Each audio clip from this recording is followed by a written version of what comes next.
Welcome to Mythical Phylogeny Adventures. I'm your guide, Jason. There are many classic monsters we encounter, and often their names get twisted about.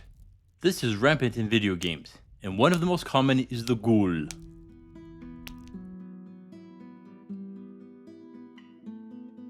Tell me, what is a Ghoul? In most video games, when you hear Ghoul, you think of some kind of undead foe. A reanimated corpse which preys on the living. It attacks villagers and eats their remains. But that doesn't match the origins of this monster. It comes from pre-Islamic Abrahamic religions. And rather than an undead, this thing was a demon. Yeah, that's pretty different. A ghoul, or ghoul, is derived from gala, which means to seize. Now originally, this word had a feminine connotation, but became masculine over time, with the female equivalent being the Scylla. This is a kind of jinn, or hag, and you will see the word Scylla used more later, just as a female ghoul. However, you also see ghoul for male and ghoulah for female. Now, the idea of them being jinn came about with the rise of Islam, and it is here that they became the descendants of Satan. Now we have another potential connection, going back to mythologies of Babylon, Sumeria, and Mesopotamia. Back when I talked about Ishtar, she spent some time in the underworld Kur, and when she was allowed to leave, she was followed by the Ghoul, or demons, who ended up taking Ishtar's husband to the underworld. And I bet you can see how Ghoul eventually became Ghoul. Like many demons, this one is found lurking in graveyards and other places where people avoid. The Scylla or ghoulah will appear as the long-lost relative of men who come too close to their home. They are taken back by seeing their lost mother or wife, or they will appear as a harmless old woman, hence the hag title I mentioned earlier. She will lure the man within her home before slaying and eating him. Another one of their favorite locations is out into the desert. In addition to devouring corpses, others are said to drink blood like a vampire, in particular going after children. The less dangerous ones will just steal coins. Oh, and after they consume a corpse, they can take on that person's form. Some sources say that they will only leave their dwelling at night, as they abhor the sun's light. Of course, they have a few abilities and weaknesses. A big one being the power of regeneration. It is said they can be killed by a sword, but that will require a single strike to remove the head. If any more blows are required, it is able to regenerate. Yet others include turning them to ash with fire, but again, you need to be thorough and be sure to completely turn it to ash, else it will come back. Oh, and the same works with acid. To be honest, this isn't too surprising when we look at mythology. How many graveyard-dwelling monsters which eat people have we spoken of? Mix in a bit of vampire, and we are getting a pretty good idea about this one. So let's look at one of the stories, such as the woodcutter's wealthy sister, or the woodcutter's weary wife. There was a poor woodcutter. He had a wife and multiple children, so not the best of times for him. One day, he's approached by a wealthy princess who claims to be his long-lost sister. Of course, he never had a sister, but he sees this as a golden opportunity. And if this dim-witted princess thought he was her brother, so what? She offers to let the woodcutter and his whole family move in with her into the palace, into comfort. Why wouldn't the woodcutter take her up on the offer? Yet his wife is leery, but they move in with the princess. And they don't stay long, as the wife quickly becomes suspicious, abandoning her husband who is eaten by the demon. She flees with the children. They survive. Now, how did we go from a demon to an undead? That is a bit of a jump, isn't it? Well, this happened as the ghoul came to European culture with a French translation of Arabian Nights. Edgar Allan Poe here describes them as formless monsters, neither male or female, nor brute or human. For him, they were a subterranean race which ate humans, but were smart enough to have a conversation with. And H.P. Lovecraft made an addition to them. Keeping them subterranean, he added a dog-like head. Yet they weren't completely malicious. While they did eat human flesh, that was more because of a limited food supply. However, they were known to kidnap children and swap them, so they were like changelings. But this doesn't explain the change from demon to undead, and the answer has a couple of potential options.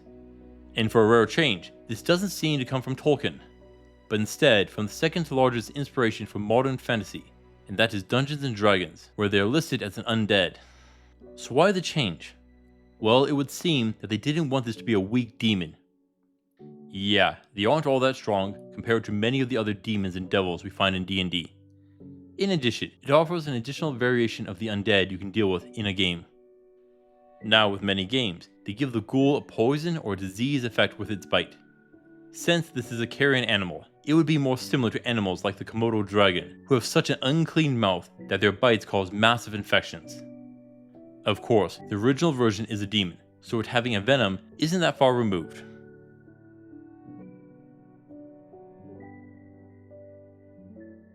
So how do we kill this thing? Well, I said it earlier, they have regenerative abilities.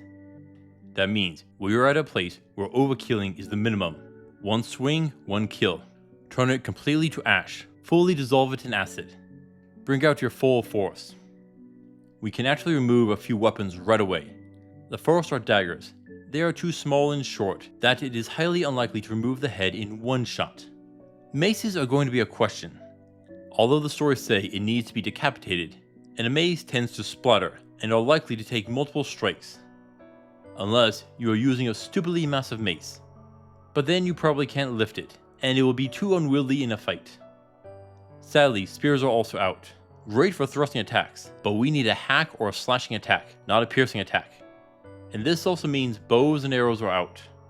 That right there limits us a fair bit. So it would seem that swords and axes are going to be your best weapons here. But you need to take its head off in one swing. I am not sure if chopping limbs off is okay. I think it should be fine, since everything says it needs to be decapitated, and taking limbs off shouldn't count. But this might be wrong. You will need to be sure that your weapon is strong and sharp, and you need to be sure in your strike. But we also have magic. Intense fire spells is a solid option, but there is another option, and that is using lightning spells to achieve the same. And acid magic is also directly mentioned. So, we have a few good choices of magic. Ice magic can be used to incapacitate it, but a bit harder to take a head in one attack. Maybe, if you can forge a nice blade, it could work. Now, whether it's the demon variant or the more modern undead concept, both are usually weak to holy magic. So we actually have a fair number of ways to defeat this monster. But we need to stay safe. It tends to rely on stealth rather than brawl.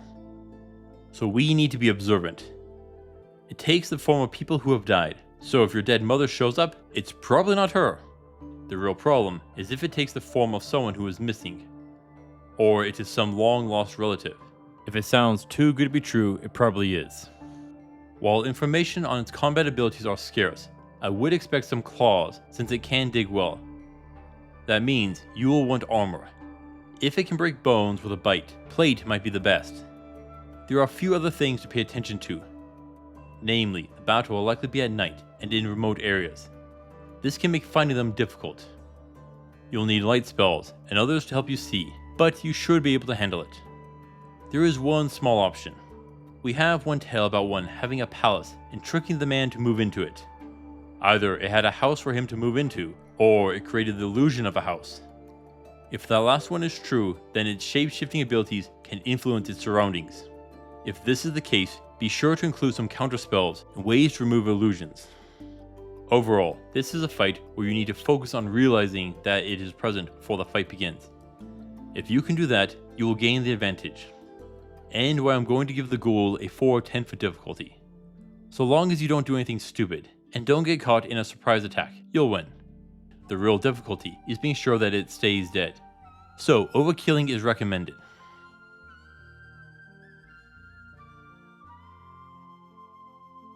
What do you get if you defeat the ghoul? Well, it mostly lives in isolated areas, deserts, graveyards, and caves. Most of those aren't prime real estate to begin with. But now, they are at least safe to travel through. That's a bonus. According to the tale about the woodcutter, the ghoul had a house which the family moved into. So the palace may have existed, and with it comes money. That'll be nice to collect. Sure, its hoard may have come from grave robbing, but they are all dead now. The original ghoul and what we see in modern video games are actually pretty far apart to be sure. A demon becoming an undead, one with illusions, shapeshifting, and regenerative powers to a kind of corpse? Yeah, it got heavily nerfed. Thank you for watching, adventurers. Please return next time. Until then, I'll see you on the roads.